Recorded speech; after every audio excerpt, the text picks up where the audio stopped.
Bonjour à tous et bienvenue sur News 24. Merci de suivre Ecopresse, votre magazine économique et financier, décrypté par des journalistes et experts des questions économiques.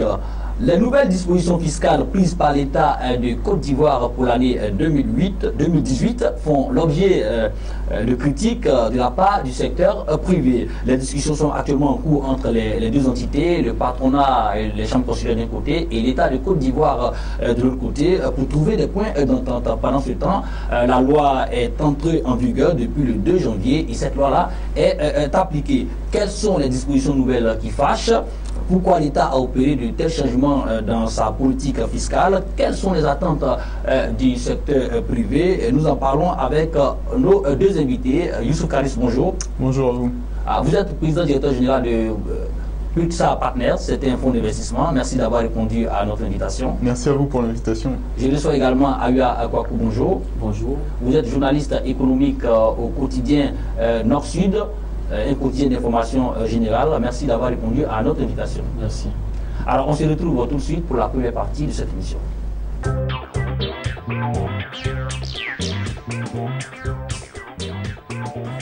Alors, retour sur ce plateau. Bien avant de débattre sur cette épineuse question, Youssouf Karis, pour nos téléspectateurs, pour les étudiants qui nous regardent, pour ceux qui ne maîtrisent pas forcément les notions de l'économie, qu'est-ce que l'annexe fiscale? L'annexe fiscale, Paul, est un document, si vous voulez, qui réfère tout le dispositif fiscal nouveau. C'est-à-dire qu'on ne va pas revenir sur l'ensemble du code des impôts. Donc on va juste mentionner dans l'annexe fiscale l'ensemble des dispositifs, des dispositions qui vont être modifiées sur la nouvelle année, sur le nouvel exercice comptable. Donc ce qui est intéressant, c'est justement de se focaliser uniquement sur le périmètre qui est soit étendu, en tout cas revu, de sorte à ce que l'ensemble des contribuables, que ce soit les particuliers ou les personnes morales, donc entreprises ou autres organismes, etc., puissent avoir donc déterminé l'essentiel de ce qui va bouger dans leur manière de payer leurs impôts, dans leur manière de comptabiliser et de fonctionner avec l'administration fiscale. Donc il y a des dispositifs qui peuvent être techniques, d'autres vont être par exemple de nouveaux impôts, d'autres vont être des suppressions d'impôts. Donc tout le périmètre va être justement réuni, tout le nouveau périmètre va être réuni dans ce qu'on va appeler justement l'annexe fiscale, qui est débattue, donc qui sort sous forme de loi et qui est débattue en théorie au Parlement, et qui est adoptée donc par le Parlement aussi. Oui, alors, à leur parcours, c'est quand même important de pouvoir revoir les tests pour aussi s'adapter à la dynamique de l'économie. Tout à fait, l'annexe fiscale, comme l'a dit le PDG de Pulsar, c'est bien ça. C'est une loi de l'année qui va régir l'impôt, tout simplement. Donc, pendant une année bien déterminée, donc, il y a les textes qui vont régir tout ce qui concerne l'imposition, tout ce qui concerne les contribuables. Donc, c'est bien que les députés s'y prononcent, et donc, parce que ce sont les représentants du peuple, et donc chaque année, au moment où on adopte le budget, il y a cette année fiscale-là qui également est débattue par nos représentants du peuple. Et dans la pratique, est-ce que nos représentants du peuple révisitent tous les articles de ce texte? Est-ce qu'ils ont l'expertise pour comprendre tout le dispositif? Il y a une commission, c'est la problématique, même s'il y a une commission économique et financière. Bien sûr, il y a une commission. Cette année, on y était lorsqu'on a vu que les députés se plaignaient du fait qu'ils ont eu quand même en retard les textes. On voit que il peut arriver que même le représentant du peuple n'ait pas vite accès au texte, et comme c'est des textes techniques, tout le monde ne peut pas comprendre ça facilement. On peut donner des grandes lignes, quelques impositions, mais dans le fond, d'autres impositions ne sont pas connues, et ça donne le résultat que ça a donné cette année. Ok, on va entrer dans le sujet. Alors, l'année fiscale 2018, qui est entrée en vigueur depuis le 2 janvier dernier, fait couler beaucoup d'encre et suscite des vagues d'indignation au niveau du secteur privé. Alors, Youssouf Karis, vous qui êtes homme d'affaires, donc homme du privé, qu'est-ce qui pose problème? Écoutez, il y a énormément de dispositions qui posent problème. Vous savez, c'est le cas quand on prend des décisions qui sont la plupart du temps très éloignées des problématiques du terrain. Dans cette annexe fiscale, il y a des dispositions. L'État annonce la couleur. Quand vous lisez un petit peu la partie introductive, on vous dit que la pression fiscale est considérée trop faible en Côte d'Ivoire et que l'idée, c'est de la monter jusqu'à peu près un peu plus de 20% à horizon 2019, déjà, avant 2020. Donc, l'idée, c'est d'augmenter la pression fiscale. Le décor était planté. Voilà, le décor est planté dès l'introduction. Donc, quand vous lisez effectivement l'ensemble de l'annexe fiscale, donc vous rendez compte très vite que l'ensemble des impôts principaux monte drastiquement parfois. C'est le cas de l'IMF, par exemple, qui, moi, est une de mes critiques majeures, qui concerne les PME, par exemple. On va y revenir. On va y revenir. Donc, on se retrouve avec un nouveau cadre fiscal qui vient, à mon sens, c'est mon avis, ce ne sera pas l'avis de tout le monde, mais à mon sens, qui vient fragiliser les perspectives d'investissement du secteur privé futur. On est dans une disposition où on est censé être au cœur d'un programme de développement, deuxième volet d'un programme de développement qui met l'accent sur l'investissement. Moi, personnellement, je ne comprends pas pourquoi est-ce qu'on va prendre des dispositions fiscales qui vont justement à contre-courant de l'idée même du programme de développement basé sur l'investissement privé. Alors, Abia Kwaku, avec vous, on va aussi parler de l'annexe fiscale. Bien avant d'entrer dans le fond du sujet, on constate qu'au niveau des mesures de renforcement des moyens de l'État, il y a eu quand même des décisions qui fâchent. Bien, il faut dire que moi, ce que je voulais dire, c'est d'abord sur la forme, avant d'entrer dans le fond. Au niveau de la forme, on produit un texte et le texte est rejeté par l'ensemble des acteurs. La Confédération générale des entreprises, Le secteur privé. Bien sûr l'ensemble des acteurs du secteur privé, la CGC, la Fédération des PME, le patronat du BTP, les chambres consulaires, même les associations de consommateurs, chacun s'élève pour dire que le texte n'est pas bon. Donc, ça prouve que le texte, la méthode pour adopter, pour avoir un tel texte n'est pas la bonne méthode, parce que nous sommes dans un régime libéral, donc il faut que au moins le secteur privé soit associé en amont. Donc, ça manquait. C'est vrai qu'on a vu, on a assisté à un jeu de ping-pong où la DGI, à travers son directeur général, dit qu'il a associé le secteur privé. Le secteur privé, à travers ses représentants, dit qu'il n'a pas été associé. Donc, le secteur privé a fait des recommandations. Ça fait des recommandations. Donc, moi, c'est sur ce point d'abord que je voulais dire que c'est pas bon déjà, qu'un texte si important puisse, d'abord dès son adoption, puisse soulever autant de récriminations, soulever autant de critiques. Donc, la démarche pour l'adoption n'a pas été sans doute la bonne démarche, point de vue formel. Et puis maintenant, il faut revenir peut-être à l'objectif. Pourquoi on a adopté un tel texte? Quel objectif on voulait atteindre? Est-ce que l'objectif c'était pour avoir plus de recettes fiscales, c'est uniquement? Ou bien est-ce que l'impôt, à travers notre imposition, est-ce qu'on voulait améliorer par exemple la création d'entreprises? Est-ce qu'on voulait améliorer la création d'emplois? Quels sont les objectifs qui étaient assignés à cette annexe fiscale? Alors bon, justement, je reste avec vous, Abia Kwaku. Bien avant de décortiquer cette annexe fiscale, la Direction générale des impôts, l'administration, la régie financière étatique en charge de la politique fiscale du pays, et ceux qui souscrivent aussi à cette nouvelle fiscalité-là, vous disent la Côte d'Ivoire, à travers ces tests, à travers ces nouvelles dispositions fiscales, essaie d'appliquer les directives de l'UEMOA. Voilà, à la matière, puisqu'on a signé ces directives-là depuis 1998, nous étions à un taux vraiment bas et on essaie de faire comme les autres. Alors voici donc l'argument principal de la DGI, l'administration fiscale en charge de la politique fiscale de l'État. Oui, la DGI dit qu'elle veut respecter les recommandations de l'UEMOA et respecter ses engagements vis-à-vis du FMI, vis-à-vis de la Banque mondiale. Mais est-ce qu'il faut, pour pouvoir respecter ces engagements-là, est-ce que c'est cette année uniquement qu'il faut, ce sont les textes de cette année qui peuvent nous permettre de respecter ces engagements? Est-ce qu'il ne faut pas aller progressivement? Est-ce qu'on doit faire toutes les impositions en même temps? C'est toute cette problématique-là pour moi qui a manqué et pour moi qui fait qu'aujourd'hui nous sommes là en train de discuter, en train de dire est-ce que l'annexe fiscale est bonne ou pas. Et pour moi, si la question avait été posée, comment on procède pour pouvoir respecter nos engagements internationaux? Et donc bien sûr, quand on parle d'engagements internationaux, on est un pays on doit savoir d'où on sort. On sort d'une situation de crise, c'est vrai, il y a 6 ans. Est-ce qu'aujourd'hui, les entreprises ont atteint les objectifs escomptés? On est un pays qui envisage créer plus de PME. Nous sommes à 40 000, on va atteindre 120 000 à l'horizon 2020. Est-ce qu'avec ces tels tests, on peut aussi arriver à atteindre nos objectifs? Mais les autres pays de l'UEMOA ont les mêmes difficultés que nous, mais appliquent des taux quand même aussi élevés, plus élevés que nous.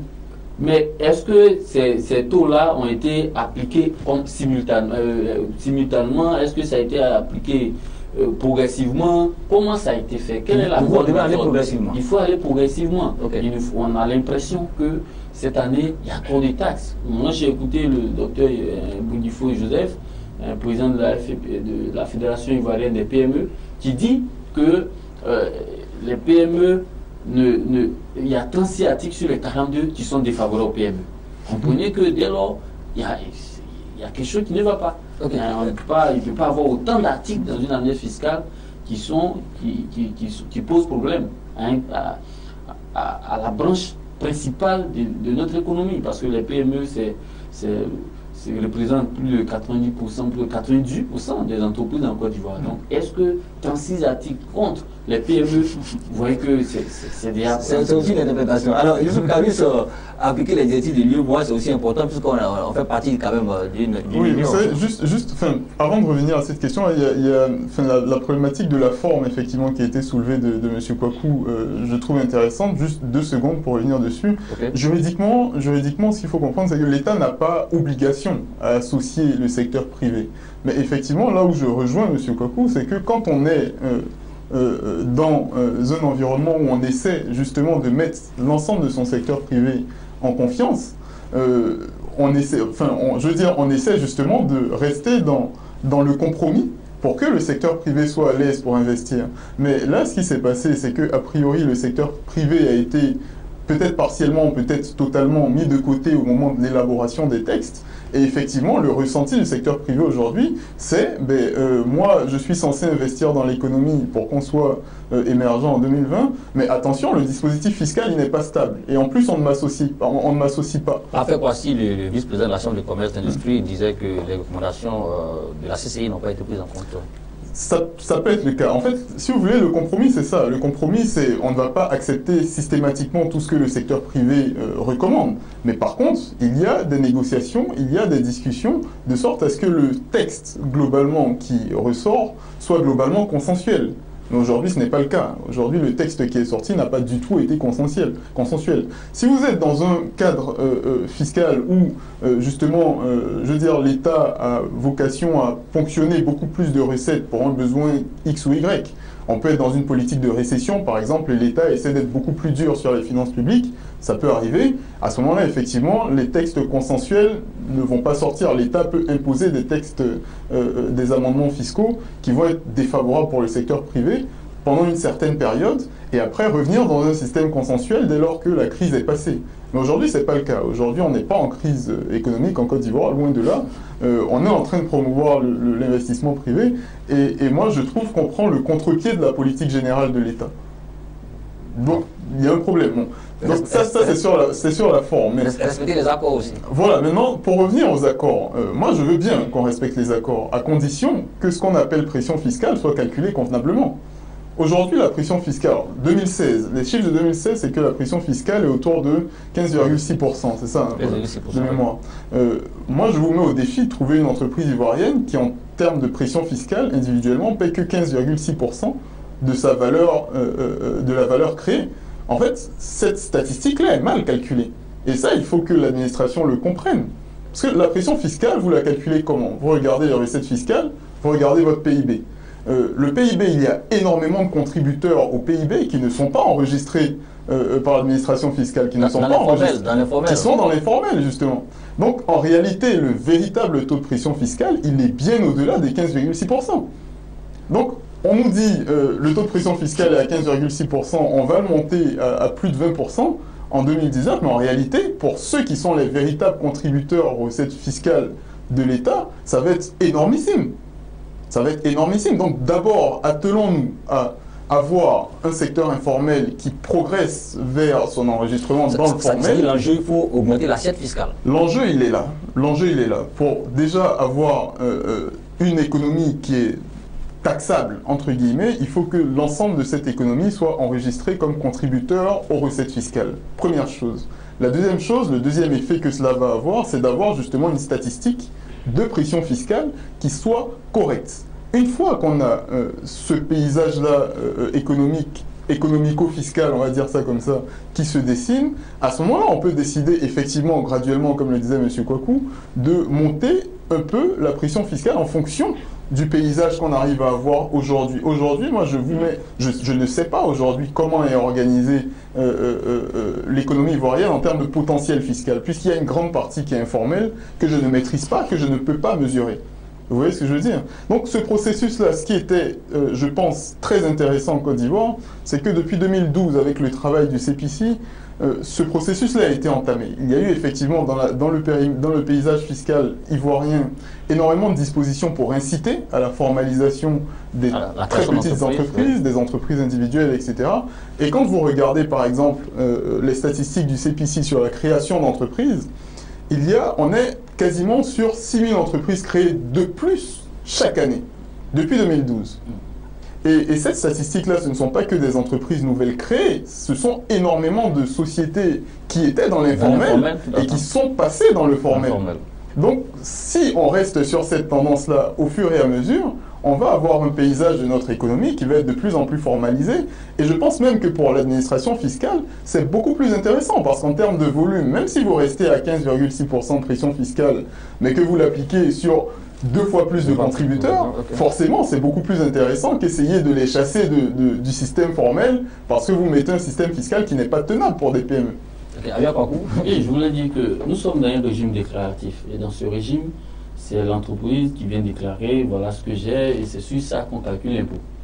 D'accord? Donc, dans un tel régime, il faut inciter plutôt les opérateurs à venir, à entrer dans le formel et à venir faire des déclarations. Mais si l'opérateur se sent, au point de vue fiscal, il a l'impression qu'il paie trop, évidemment, soit il triche, soit il sort. Vous voyez, donc, on va arriver à un moment où c'est peu de personnes qui vont payer pour le plus grand nombre. Et comme l'État a besoin de ressources, cet État-là va vouloir encore, peut-être vouloir dépasser les 10 heures à 20%. Donc, les entreprises vont continuer à se plaindre. Ce qu'il faut faire, c'est d'élargir l'assiette fiscale, de chercher à faire en sorte qu'il y ait plus de personnes qui payent l'impôt. D'abord, ce premier point. Deuxième point, comme l'a dit notre chef d'entreprise, il faut faire en sorte qu'on ait vraiment le taux réel d'imposition. Parce que si ce taux est faussé à la base, si on a l'impression qu'on paye moins, évidemment, on va toujours augmenter et les entreprises vont mourir. Ensuite, il faut voir les objectifs. Aujourd'hui, l'objectif de l'État, l'un des plus gros problèmes de l'État, c'est de contribuer à la création de l'emploi. Est-ce qu'avec de telles impositions, on peut atteindre ces objectifs? Sachant très bien que ce sont les PME qui créent de l'emploi, ce ne sont pas les grandes entreprises. Et les PME sont les plus nombreuses. Est-ce qu'avec ces impositions-là, les PME peuvent s'en sortir? Le constat est que la Fédération des PME dit, sur 42 articles, on a 36 qui nous sont défavorables. Donc, ce qui veut dire qu'il faut revisiter tout simplement ces textes. Alors, pour être pratique, hein, c'est vrai qu'il y a des discussions actuellement qui sont en cours, mais généralement, quand l'État fait adopter les finances, il y a un budget en face. Bien sûr, il y a un budget en face, il y a des recettes à rechercher. Donc, franchement, l'État...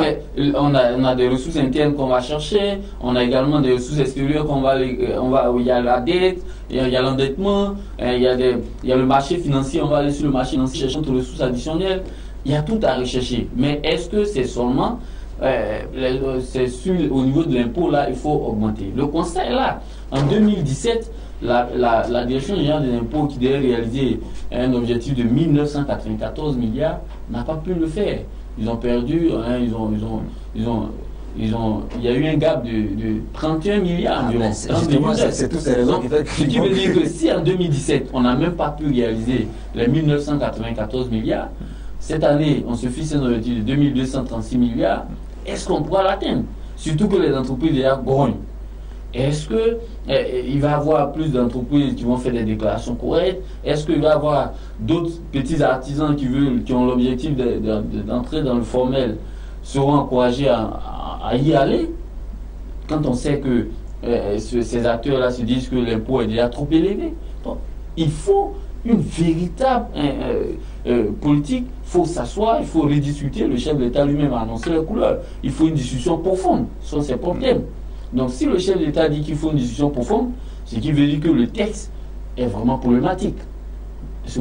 Mais il y a des recettes que l'État recherche, hein, Oui, vous savez, pour moi, les modèles, fonctionner des recettes, on peut toujours, c'est le plus facile. Pour moi, c'est le plus simple. C'est de dire, aujourd'hui, vous payez plus 10%, vous payez 15%. Ça, c'est le plus simple. Maintenant, pour moi, il y a trois choses qu'aujourd'hui, l'État ne fait pas comme il faut pour améliorer justement ses revenus. Trois choses qui ne sont pas augmenter les impôts. Première chose, c'est d'abord réduire la corruption. Si vous n'avez pas autant de corruption pour l'obtention des actes, pour le service public de façon générale, ça va faire plus de recettes pour l'État. Ça, c'est certain. Deuxième chose, si vous améliorez l'efficacité fiscale, vous améliorez l'efficacité administrative, c'est-à-dire que quand moi aujourd'hui j'ai besoin de faire un acte, peu importe, un acte de propriété, un acte de l'administration publique, si l'administration publique arrive à me répondre 2 fois plus rapidement, ben potentiellement je peux produire 2 fois plus d'actes. Et ces actes, ils coûtent quelque chose au contribuable. Donc le contribuable, il paye. Donc naturellement, ça peut permettre aussi de ramener des sous. Troisième chose qui pour moi est la plus importante, c'est la manière dont on structure les projets. L'État cherche aujourd'hui beaucoup d'argent, effectivement, parce qu'il ne veut pas surstresser sa dette pour financer les projets de développement. Notamment des routes, des ponts, etc., etc. Ce qui est très bien, je pense, pour l'Ivoirien moyen, d'avoir à disposition un certain stock d'infrastructures. Ça va permettre de faire profiter l'économie, etc. Pour nous aussi, chefs d'entreprise, parce que ça améliore la logistique, ça améliore tout. Ce sont des secteurs qui sont transversaux, qui améliorent toute l'économie. Moi, ce que j'aimerais, et qui ne me dérange absolument pas, ce ne sera peut-être pas le cas de tous les Ivoiriens, c'est que pour moi, l'ensemble des voies principales qui vont être faites dans les années à venir, côté développement, là on a parlé de l'axe Abidjan-Sassandra, etc. San Pedro, voilà, qui est en train de s'ouvrir. Moi, ça ne me dérangerait pas que ces axes-là soient payants. S'ils sont payants, à ce moment-là, ce sont des projets qui se remboursent d'eux-mêmes. Je n'ai pas besoin d'aller surtaxer les entreprises locales pour aller chercher les moyens de faire ces voies-là, que en plus, je vais devoir entretenir demain.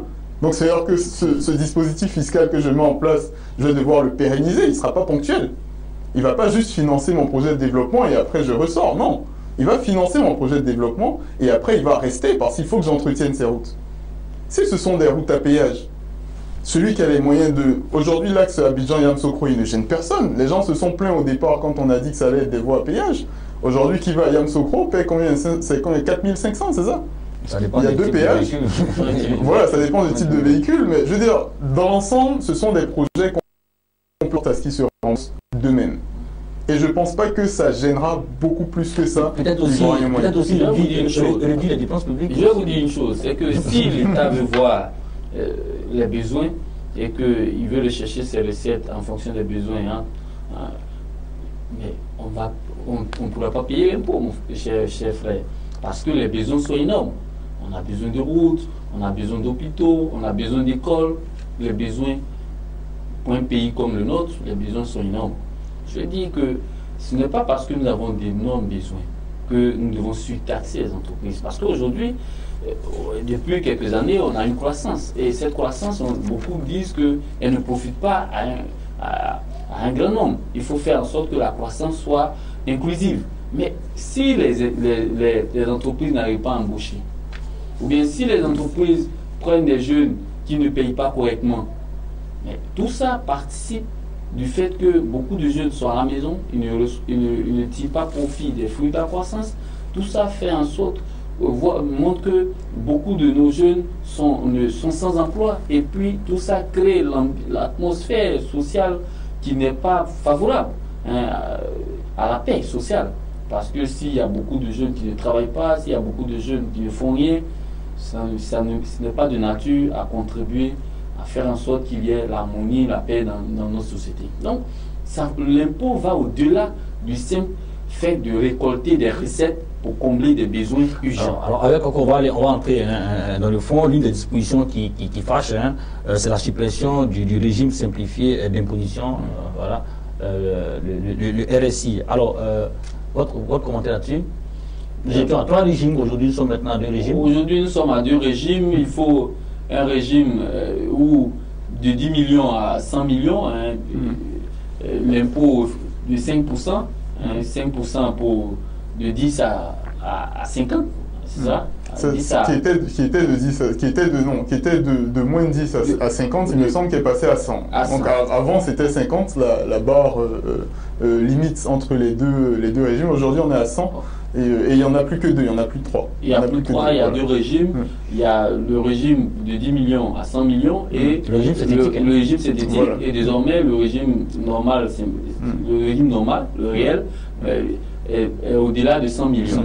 Bon, donc en fait avant il y avait 2 barres, il y avait 50 et 150 et maintenant aujourd'hui on a coupé la poire en 2, il y a 10 et 100.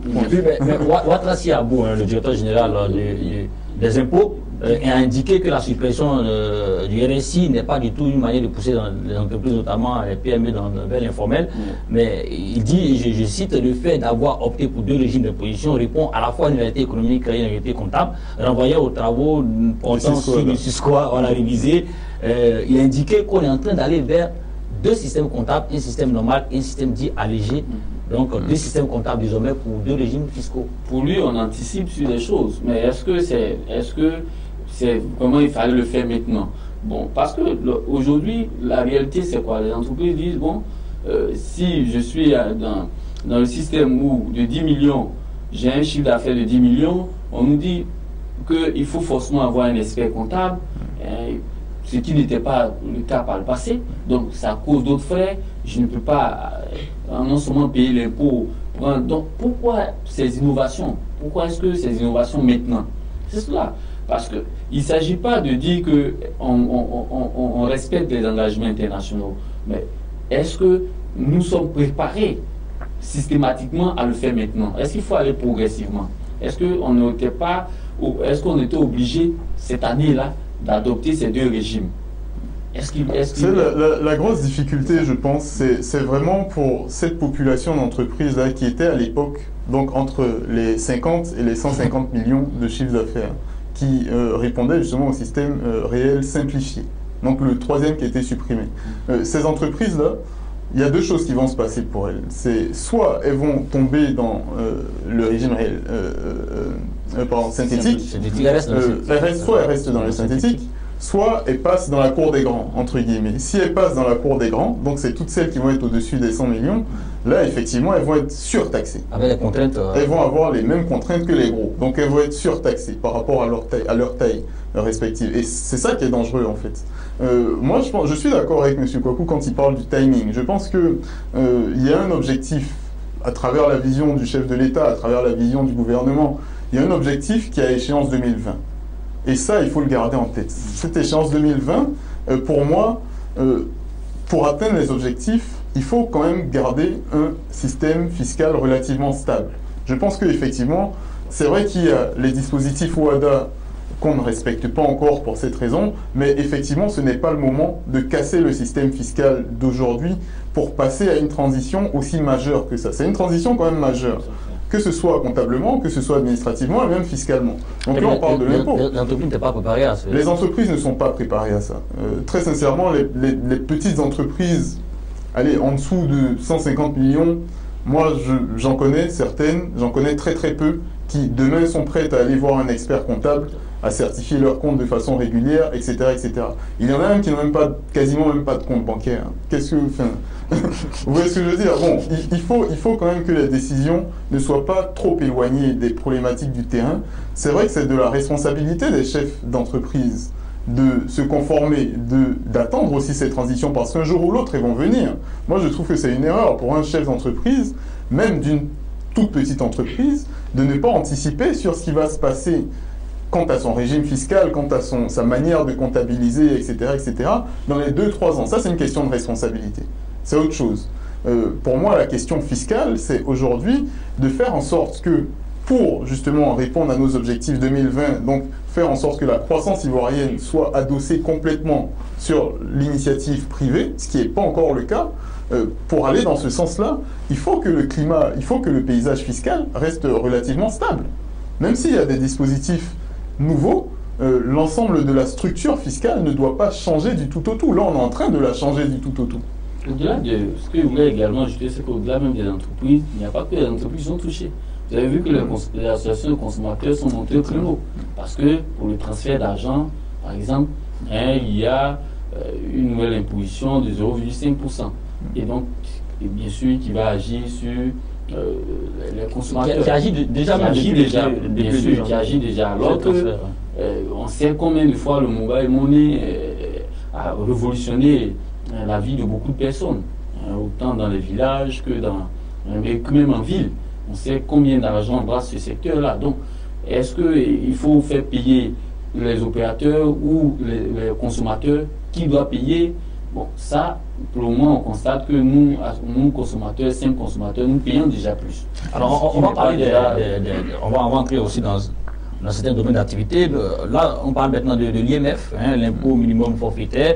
Alors, le dispositif nouveau prévoit un taux d'imposition unique de 1% pour les deux régimes. Et on prévoit aussi le rehaussement des minimums. 0,5%. Voilà, ça double, on parle de 1%. Voilà. Au niveau aussi du minimum et du maximum, il y a eu un rehaussement de 3 millions, on passe maintenant à 5 millions pour le minimum et de 35 millions à 50 millions pour le maximum. On va voir l'avis, Youssouf Karoui.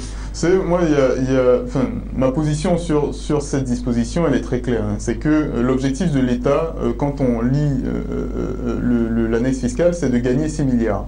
6 milliards 5, il me semble, 6 milliards, pardon, sur ce dispositif-là. 6 milliards, ça représente 0,9% de l'ensemble du budget de l'État. Et on est en train de prendre une disposition fiscale qui concerne quasiment 95 à 98% des entreprises ivoiriennes.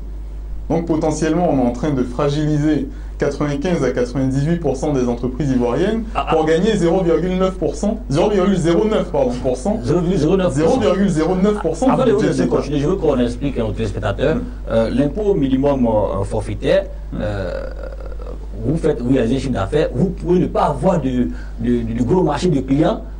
Au minimum, si vous êtes en régime... En fait, c'est surtout le bénéfice. C'est-à-dire que vous pouvez être une entreprise, vous avez un chiffre d'affaires qui tombe dans cette tranche-là, vous ne faites pas de bénéfice, donc vous avez par exemple eu du chiffre d'affaires, mais vous avez tellement investi que vous n'avez pas pu faire de bénéfice. En déficit. Vous êtes en déficit. Vous pouvez être en déficit, vous pouvez être à l'équilibre, vous pouvez être à zéro, vous pouvez être en déficit, mais vous payez au minimum l'IMF. 5 millions. Ah oui, ben oui.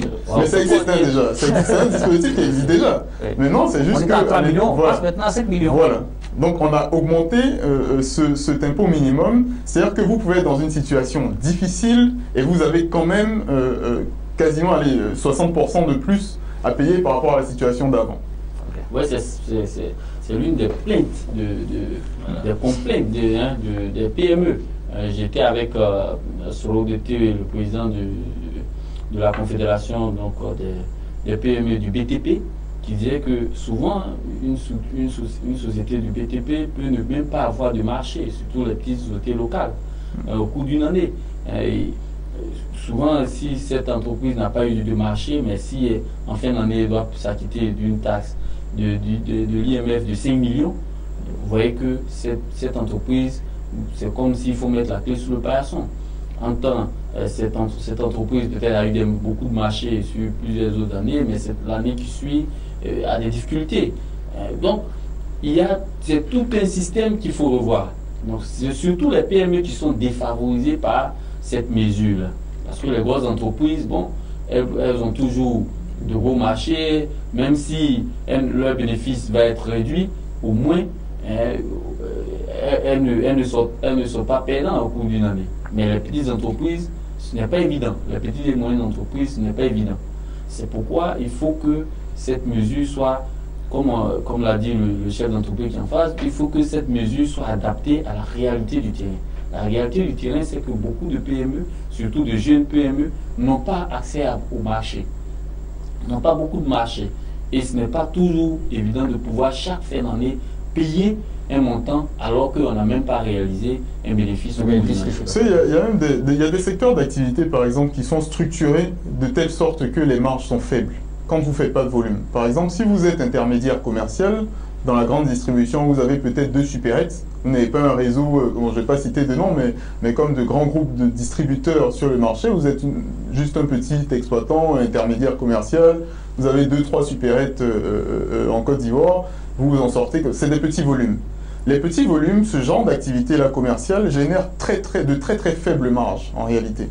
Parce que vous n'êtes pas producteur, vous n'êtes pas industriel, donc c'est-à-dire que ce n'est pas vous qui allez fabriquer votre produit et le mettre dans vos magasins, vous allez racheter vos produits auprès des industriels et le distribuer à travers vos 2-3 magasins.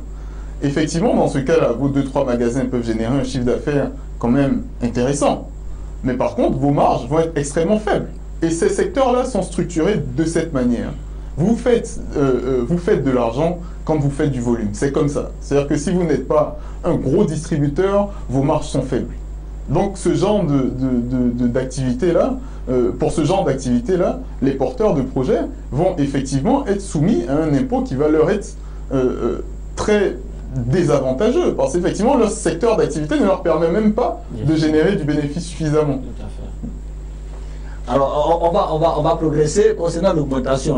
Toujours le relèvement du taux des droits d'assises sur le tabac passe de 35 à 38%.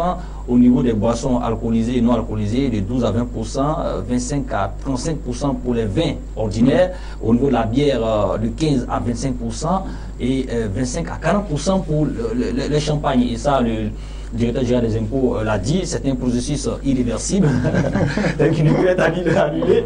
Alors, il a aussi ajouté que ces mesures-là, n'est-ce pas, devraient permettre à l'État d'avoir 22,39 milliards concernant les boissons et 2 milliards au niveau du tabac. Et il a aussi donc enfin dit que ces mesures permettent aussi à la Côte d'Ivoire de pouvoir respecter les accords internationaux et les normes communautaires. Votre avis d'abord sur le tabac? Je lisais l'année fiscale et ça a été argumenté que l'OMS, l'Organisation mondiale de la santé, recommande que, par exemple, pour le tabac, il y a un taux au niveau des impôts. Et donc, c'est à ce taux-là que la DGI est parvenue à travers cette année fiscale. Certaines personnes m'ont dit que au niveau du tabac, on pourrait faire mieux. Également, au niveau des boissons alcoolisées, il y a eu une augmentation. Au niveau de... Mais, il y a les produits cosmétiques. On va y venir, mais au niveau de la boisson. Alors, au niveau de la boisson, est-ce que c'est pas des taxes aussi élevées, surtout qu'on sait qu'au niveau des boîtes de nuit, déjà, il y a des taxes. Ce que moi je veux dire, c'est que toutes ces activités sont beaucoup de fois menées par des PME. Surtout les revendeurs. Il faut penser aux revendeurs. Moi, je pense toujours aux PME. Alors, on a une brasserie qui a oui, parce que il y a des grosses entreprises, c'est vrai, il y a des grosses entreprises et industrielles qui sont là, mais le plus gros contingent sont des revendeurs. Et ces revendeurs sont des PME. Est-ce qu'avec cette augmentation, ces PME pourront s'en sortir? C'est ça qui est la plus grande question. Est-ce qu'il faut voir seulement les revendeurs? Est-ce qu'il faut voir ce que les industriels gagnent pour mettre de telles taxes? Au-delà des industriels, comment les acteurs, les PME qui sont dans ce secteur-là pourront-elles s'en sortir? Comment est-ce qu'elles pourront faire une marge? Comment elles pourront avoir un bénéfice? Est-ce qu'elles pourront recruter? Est-ce qu'elles pourront avoir du personnel? Parce que moi, ce qui me préoccupe, c'est les emplois aussi à sécuriser. C'est les emplois à sécuriser. Est-ce qu'avec ces nouvelles impositions-là, est-ce que ces PME-là vont continuer à recruter des jeunes? C'est ça la question. C'est quoi, quand on écoute les acteurs du secteur, quand on écoute les chefs d'entreprise, nous sommes inquiets. Nous disons qu'il faut revisiter ce texte-là. Même si au niveau du tabac, on dit que bon, c'est une norme de l'OMS, ok, mais au niveau de d'autres produits, est-ce que forcément il faut arriver à ces taux d'imposition? Notamment sur les produits cosmétiques, sur la mèche, sur autre chose. Est-ce qu'il faut arriver à ces impositions-là? Youssouf Karis, par exemple, au niveau de la brasserie, la Côte d'Ivoire a une deuxième brasserie, donc le marché devient de plus en plus intéressant pour l'État de Côte d'Ivoire. Je rappelle qu'avant cette brasserie, les Ivoiriens en moyenne consommaient chacun 11 litres de bière par an. Et en deçà de la moyenne de l'Afrique. Hein. Là, au nord de l'Afrique, on est à 12 litres par an. Contrairement, par exemple, c'est très bien. Alors. Oui, contrairement par exemple au Cameroun qui a 37 litres par personne par une parenthèse. Voilà, mais est-ce que avec ces mesures-là, les prix ne vont pas augmenter sur le marché? Très probablement. Si vous voulez, enfin, moi, bon, je suis ni consommateur de l'un ni consommateur de l'autre, je ne fume pas, je ne bois pas, mais je risque de mettre à dos d'ailleurs certains consommateurs. Moi, je ne suis pas tout à fait contre ce type de dispositif si l'objectif est clair. Pourquoi est-ce qu'on se cache, pour moi, entre guillemets, derrière les normes OMS? C'est parce que le dispositif OMS est fait pour baisser la consommation de tabac, pour baisser l'alcoolémie, etc. Donc ce sont des dispositifs sanitaires avant tout. Est-ce que l'objectif de l'État de Côte d'Ivoire, c'est de baisser la consommation de tabac et baisser la consommation de boissons, ou est-ce que c'est gagner plus d'argent? Moi, c'est sur ça que je veux qu'on soit clair d'abord. Si l'objectif, effectivement, c'est les normes OMS, si l'objectif c'est de baisser le tabagisme, moi, je vous mets au défi de trouver une étude qui vous a prouvé que le système fiscal permet de baisser la consommation de tabac. Ça n'existe pas. La France l'a expérimenté, quasiment toute l'Europe l'a expérimenté. Ça n'a fait que ramener des sous, effectivement, dans les caisses de l'État, ce qui est très bien, mais ça n'a pas baissé le tabagisme. Donc, si l'objectif, c'est de baisser le tabagisme, je pense qu'il faut aller vers des dispositions, je pense, plus à propos. Si l'objectif, c'est de gagner plus de sous, effectivement, là, on est clairement dans le sujet. Et à ce moment-là, je ne suis pas contre. Alors, ok, moi, au niveau de la boisson, je pense que ça devient plus de sous parce qu'on parle de 22 milliards. Très probablement, très probablement. On parle de 22 milliards. Si on résume, on dit que l'année fiscale doit en totalité plus de 76 milliards. 76 milliards pour cette année, parce que ça doit rapporter en plus. La nouvelle distribution doit rapporter. Donc, ce qui veut dire que, visiblement, l'objectif, c'est de gagner un peu plus de sous pour l'État, qui affiche ses ambitions, qui veut aller à l'émergence, qui veut réaliser certains chantiers. Donc, l'État a besoin de ressources. Mais nous, notre inquiétude, est-ce que c'est sur tous les produits qu'il faut augmenter les taxes? Est-ce que les PME, moi j'insiste sur les PME parce que c'est elles qui créent l'emploi, est-ce que les PME peuvent résister à toutes ces augmentations?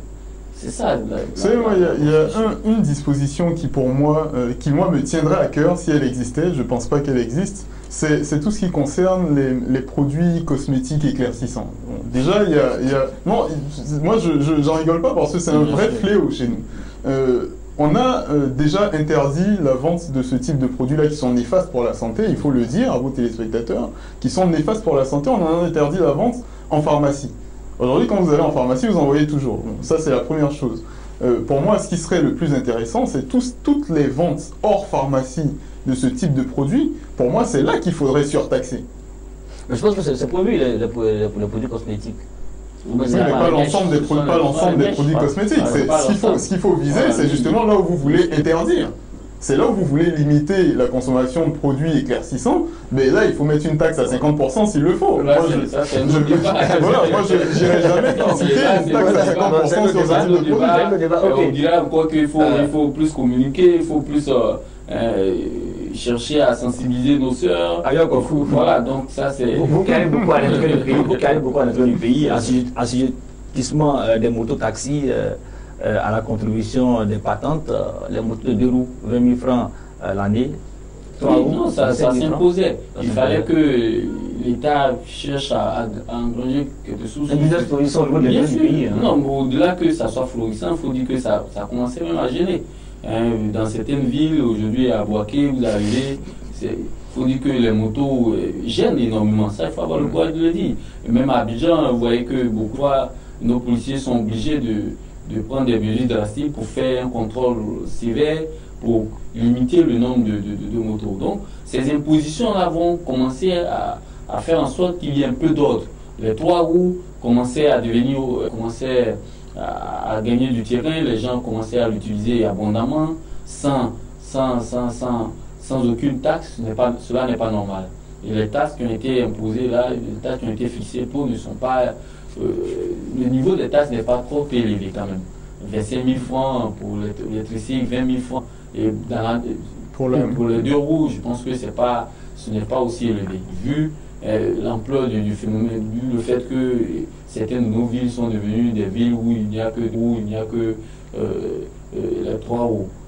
Pour moi, cette taxe, je ne suis pas vraiment contre. Alors on va donner question hein, pour terminer cette émission. Le secteur privé discute avec le patronat. Quelles sont, selon vous, les mesures les plus importantes si, par exemple, l'État devait faire des concessions quant à deux mesures, par exemple, Youssouf Karius? Ouais, clairement, pour moi, ce serait l'IMF et effectivement la suppression du Saint-Pierre. Pour moi, c'est là où véritablement il faut que l'État bouge parce que je pense que l'État risque, si jamais le dispositif reste, l'État risque de faire fuir ces entreprises-là qui sont via le CPC aller sortir du formel. L'État va les faire fuir, très clairement. Parce qu'elles ont, pour la plupart, moins de 3 ans d'exercice véritable, je dirais, dans les règles. Elles ont moins de 3 ans d'exercice dans les règles. Et là, clairement, le dispositif actuel, on les fuit. Si l'État ne fait pas de concession sur ça, l'impact sera côté secteur privé, mais il sera aussi côté public, côté recettes fiscales. C'est effectivement ceux qui vont ressortir vont plus conduire aux recettes fiscales.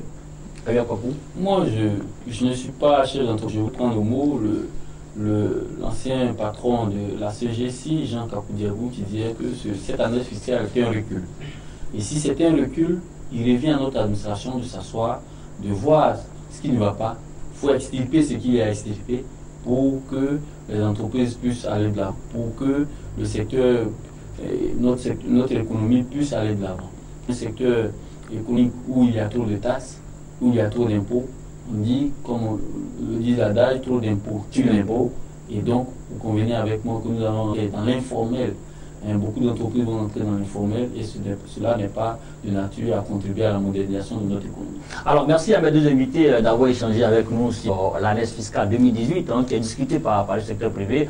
On retient que l'année fiscale 2018 pose problème chez nous, chefs d'entreprise, dans la mesure où les mesures de rationalisation du dispositif fiscal et les mesures pour renforcer les moyens de l'État sont vraiment discutées par les entreprises. On espère que lors de cette plateforme de discussion de la DGI, d'un côté le ministère du Budget et des Finances, et de l'autre côté le secteur privé à travers le patronat, la FIPME et les chambres consulaires, on espère trouver des points d'entente pour que même ce partenariat entre l'État de Côte d'Ivoire et le secteur privé puisse, n'est-ce pas, continuer au bonheur des entreprises ivoiriennes, aussi pour sauvegarder les emplois. Et encourager les jeunes qui veulent aussi se lancer dans le plan d'entrepreneuriat à pouvoir le faire aisément. Merci donc d'avoir suivi cette émission. Après que nous étions avec Avia Kwaku, il est journaliste économie à Nord-Sud le quotidien, un quotidien ivoirien d'information générale. Merci d'avoir répondu à notre invitation. Merci, nous étions également avec Youssouf Karius, il est président directeur général de Plus à Partners, un fonds d'investissement. Merci d'avoir défendu les chefs d'entreprise. Merci. Voilà, quant à vous, téléspectateurs, on se retrouve. J'ai essayé d'être neutre, j'ai été neutre. Ok. On se retrouve pour une autre émission d'EcoPresse. Sur ce, bonne suite de programme sur Business 24.